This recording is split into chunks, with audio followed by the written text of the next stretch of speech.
महाराष्ट्रात कुठे हिंदी हो? हिंदी अवघडच आणि सायरन वगैरे लावलेली दिसत आहे गाडीला. नेमकं हे मोडस काय होती? म्हणजे फक्त लुटमारीचा उद्देश होता, आणखी काही नवीन याच्या मागचे मोडस होती काय? नेमकं हे प्रकरण आहे असं यात आपण सांगितल्याप्रमाणे काही तसे आपल्याला वस्तू आढळून आलेल्या आहेत, ज्या बनावट आय कार्ड वगैरे. तर या बाबतीत आपण सखोल तपास करत आहोत आणि यामध्ये अजून त्यांची कुठली कोणाचं इन्व्हॉल्वमेंट आहे किंवा याचा वापर करून कोणाला फसवणूक करण्यात आली आहे याचा तपास अंती आपण निष्पन्न करतो. नाही, सध्या आपण फक्त हे जे चोरीचा रॉबरीचा गुन्हा होता त्याची रिकव्हरी आणि याच्यामध्ये तपास केलेला आहे. परंतु यापुढे त्यांची पीसीआर किंवा पोलीस कस्टडी मिळाल्यानंतर सविस्तर तपास बरोबर आहे. अजून पीसीआर मिळवायची आहे आरोपींची. पीसीआर मिळाल्यानंतर आपण याचा सविस्तर आय कार्ड दिसतंय सेंट्रल गव्हर्नमेंट बरोबर. हे जीएसटीचे अधिकारी, ईडीचे अधिकारी असं भासवून अधिकारी सांगितलं. आपण सांगताना सांगितलं की पोलीस अधिकारी असल्याचं भासवून नाही केलं आणि गाडीवर गव्हर्नमेंट ऑफ इंडिया आहे. नेमकं सेंट्रल गव्हर्नमेंटचे अधिकारी म्हणून सांगत होते का पोलीस अधिकारी होते? हे बघा, फिर्यादीने जे सांगितलं की पोलीस अधिकारी म्हणून त्यांना धमकावण्यात आलं किंवा लूट करण्यात आली, त्याप्रमाणे आपण फिर्याद दाखल केली. फिर्यादीनुसार त्यानुसार तपास होऊन पुढील अधिक माहिती निष्पन्न करण्यात येईल. आय कार्डचा तपास करण्यात येईल आणि आय कार्ड जेन्युन काय पद काय त्यांची नाव काय आहे? Income tax, railway. नाही ठीक आहे. ते अँटी करप्शन वर्दी वगैरे नाही भेटलेली, पण वेगवेगळ्या डिपार्टमेंटचे म्हणजे रेल्वेचे आहे, इन्कम टॅक्सचे आहे, अँटी करप्शनचे आहे, असे वेगवेगळे आय कार्ड आहे. आणि याचा वापर नक्की कशा करता, कोणाला धमकावण्याकरिता, फ्रॉड करण्याकरिता किंवा इतर कुठल्या गोष्टींकरिता करण्यात येत होता याची आपण सखोल तपासात निष्पन्न करू.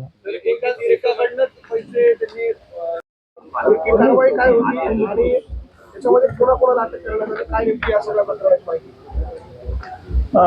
नाशिक शहरात दिनांक 8/7/2026 रोजी 2 अनोळखी इसम व 1 महिला यांनी पंचवटी पोलीस स्टेशनच्या हद्दीमध्ये दिंडोरी रोड परिसरामध्ये एका इनोवा गाडीमध्ये येऊन तिला दिवा लावलेला होता आणि पोलीस असल्याचे सांगून बंदुकीचा धाक दाखवून फिर्यादीचे 70 लाख रुपये रोख आणि मोबाईल असा जबरदस्तीने हिसकावून घेतला होता. एक रॉबरीचा प्रकार त्यावेळेस घडला होता.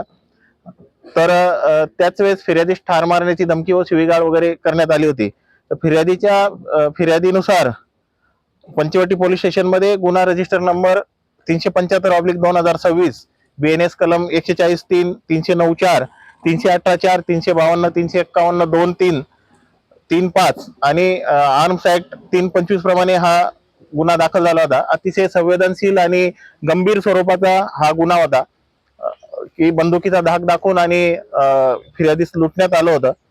तर माननीय पोलीस आयुक्त श्री संदीप कर्णिक साहेब यांनी तत्काळ गुन्हे शाखेला या गुन्ह्याच्या तपासाचे आदेश दिले. त्या सहाय्यक पोलीस आयुक्त श्री संदीप मिटके, गुन्हे शाखेचे DCP श्री किरण चव्हाण यांच्या आदेशानुसार युनिट 1 चे श्री PI श्री अंचल मुदगल व त्यांची team PSI Shri Chetan Shrivant, PSI Shri Dattatray Pote, Ramesh Shaikh या सर्वांनी टेक्निकल अनालिसिस, आपलं ह्युमन इंटेलिजन्स आणि गोपनीय माहिती यांच्या आधारे अनालिसिस करून आणि धागेदोरे संपूर्ण एकत्र करून सर्कमस्टॅन्शियल एव्हिडन्सेस याच्या आधारे आणि याची पुराव्याची गुन्ह्याची साखळी जोडून एक आरोपी नाशिक रोड रेल्वे स्टेशन येथे येणार असल्याची माहिती मिळाल्यानुसार गोपनीय ही माहिती मिळाली आणि हा आरोपी मुंबईला परत गेल्याची खात्री मिळाल्याने जोगेश्वरी, अंधेरी, डोंबिवली आणि वसई विरार परिसरातून 3 आरोपींचा शोध घेण्यात आला.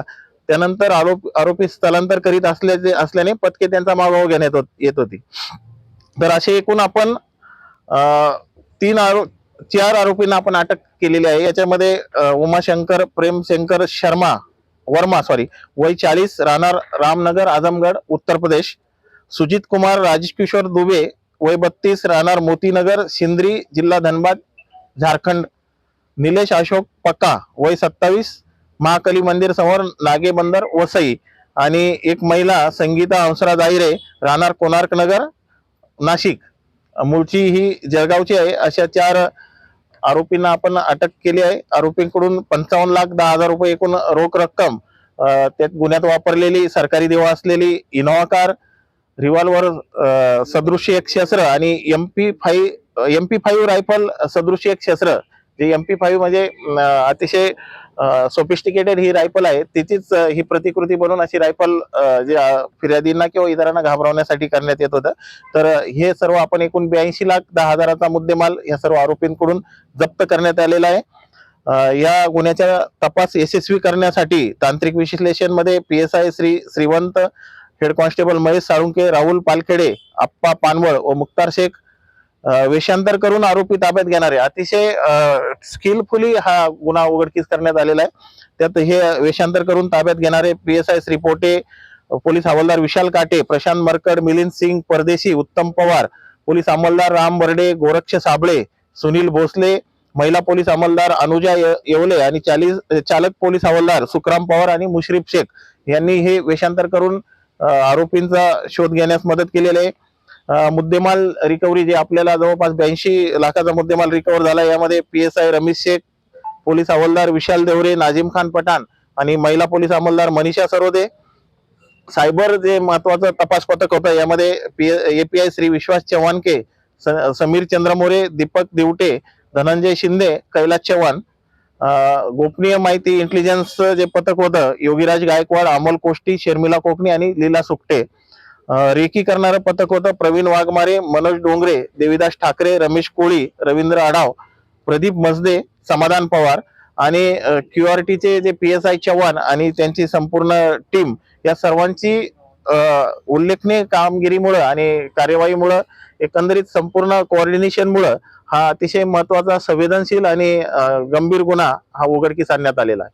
सर यामध्ये दक्षेश कुमार प्रजापती असा आहे आणि तो त्याचा व्यापार आहे, बिझनेस. नाही सॉरी, खाजगी नोकरी म्हटलेला आहे.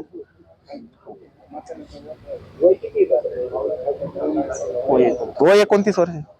ही खाजगी नोकरी का? यामध्ये सर हवाल्याचे पैसे असल्याचं सांगितलं जातं, त्याच्यामध्ये किती तथ्य आहे? ह्या सगळ्या गोष्टी तपासात निष्पन्न होतील.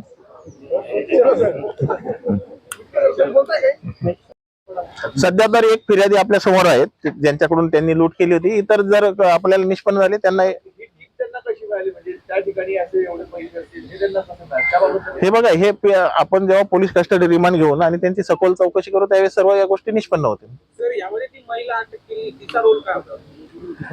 मी तेच सांगतोय की अजून त्यांना कोर्टात हजर करायचं आहे आणि PCR घ्यायची आहे. PCR घेतल्यानंतर प्रत्येकाचा स्पेसिफिक रोल काय होता हे सर्व व्यवस्थित त्याचा तपास करण्यात येईल. एक आरोपी झारखंडचा, एक उत्तर प्रदेशचा, एक वसईचा, एक नाशिकचा आहे. या चौघांची सांगड कशी घातली?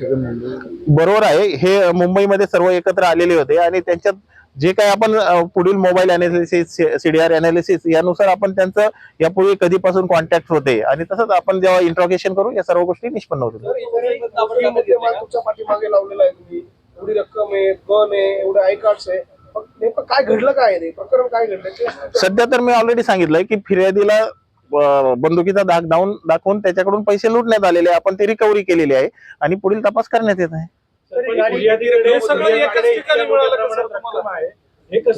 हे अजून फिर्यादीची उलट तपासणी घेण्याचं काही प्रयोजन नाही, तेव्हा ते तपासामध्ये निष्पन्न होईल.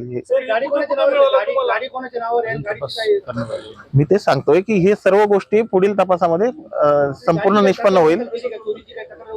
नाही, तपास चोरीची आपल्याकडे तरी कुठली तक्रार दाखल नाही. इतर कुठे असेल तर आपण त्याचं नक्की. सर जैन सर सर मी युनिट 1 ला आलो तर लगेच येतोय ऑफिसला. Sir yes sir, yes sir, भेटून घेतो सर. Yes sir.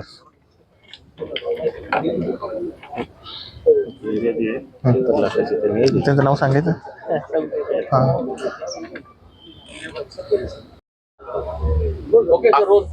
8 तारीख को 8/7/2026 को पंचवटी पुलिस स्टेशन के जुरिस्डिक्शन में 2 अननोन जो पर्सन्स थे और एक महिला उनके साथ, इन्होंने एक बिजनेसमैन थे, उनको बंदूक दिखाकर उनके पास जो 70 लाख रुपए का अमाउंट था उनको लूट लिया था। और जो फिरियादी है उनके एफआईआर के हिसाब से पुलिस स्टेशन पंचवटी में क्राइम रजिस्टर नंबर 375/2026 बीएनएस के अलग अलग जो सेक्शन है उसके हिसाब से और आर्म्स एक्ट के हिसाब से ये रजिस्टर किया हुआ था। जो आरोपी आए थे उनके पास इनोवा कार और उसके ऊपर एक दिया जो था रेड लाइट लगाया हुआ था और उन्होंने बताया था कि वो पुलिस है और पुलिस का जो धमकी देके ये लूट लिया था। तो ये बहुत ही सीरियस मैटर था और उस हिसाब से हमारे सीपी साहब ने क्राइम यूनिट और क्राइम के डीसीपी एसीपी सबको ऑर्डर दिया, आदेश दिया कि ये तुरंत उसका डिटेक्शन होना चाहिए। और ये आदेश के मुताबिक क्राइम यूनिट के पीआई श्री मुदगल साहब और उनकी पूरी टीम इन्होंने टेक्निकल एनालिसिस, ह्यूमन इंटेलिजेंस और अदर इंफॉर्मेशन के सोर्स के एनालिसिस करके ये क्राइम को डिटेक्ट किया है। इसमें से 4 आरोपियों को अरेस्ट किया है, जो कि उमाशंकर प्रेम शंकर वर्मा जो उत्तर प्रदेश से, सुजीत कुमार राजकिशोर दुबे जो झारखंड से और नीलेश पका जो वसई का है और एक उनके साथ एक लेडी संगीता अंशराज आहिरे जो कोणार्क नगर नासिक में रहती है लेकिन वो जलगांव की है। इन सबको अरेस्ट किया। उनके पास से 55,10,000 का कैश और कार और जो वेपन्स थे ये सब कुल मिला के 82,000 10,000 रुपए का मुद्देमाल रिकवर किया है और आरोपियों को अरेस्ट किया है। सभी आरोपियों का क्रिमिनल रिकॉर्ड है क्या? अभी उसका इन्वेस्टिगेशन चल रहा है। इन्वेस्टिगेशन के बाद पता चलेगा उनका और क्या क्रिमिनल रिकॉर्ड है।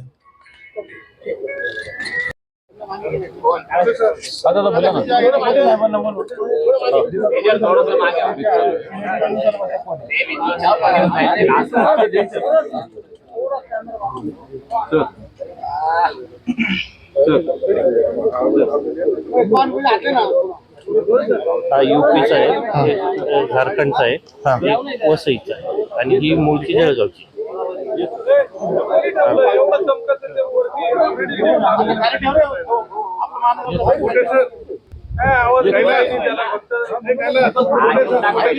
रकमेबाबत आपण तपास करूया लगेच. आपण काही त्याचा आपलं मेन उद्देश होता की जे फिर्यादीची लूट झाली आहे ती आधी रिकव्हर करणं, नंतरच्या गोष्टी आपण तपासावर निष्पन्न होते. व्यवसाय वगैरे काय असेल?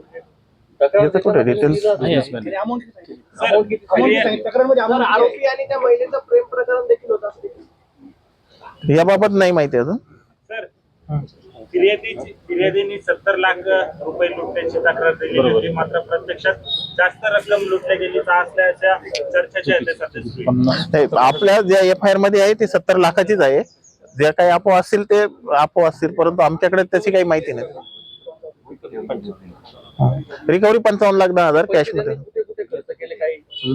तपासात होईल निष्पन्न. सर हे जे शस्त्र दिसत आहेत मागे हे बनावट आहेत की खरे आहेत? हे जेव्हा त्याची तपासणी होईल लॅब मध्ये त्यावेळेस समजेल आपल्याला बनावट आहे. एक दिवस लेट घेतली असते तपासणी केलं असते. कारण की अर्धवट खरेदी करण्यासाठी सरांचा एक बोला तुम्ही सरांचा बोला. फिर्यादी काय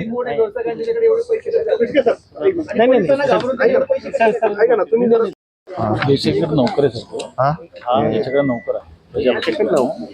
हे जे महेंद्र कुमार अंबलाल कंपनी जी आहे त्यांच्याकडे हे नोकर आहेत. व्यावसायिक जे आहे त्यांच्याकडे नोकर आहेत.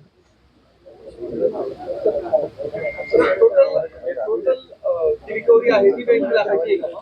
टोटल म्हणजे सर्व गाडी आणि वेपन्स वगैरे धरून देतात.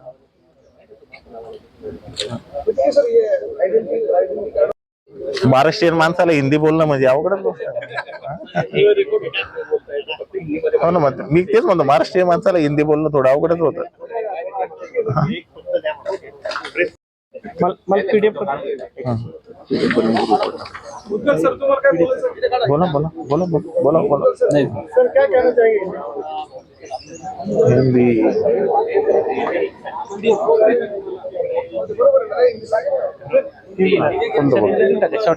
देतो. हा हिंदी देत आहेत थोडंसं.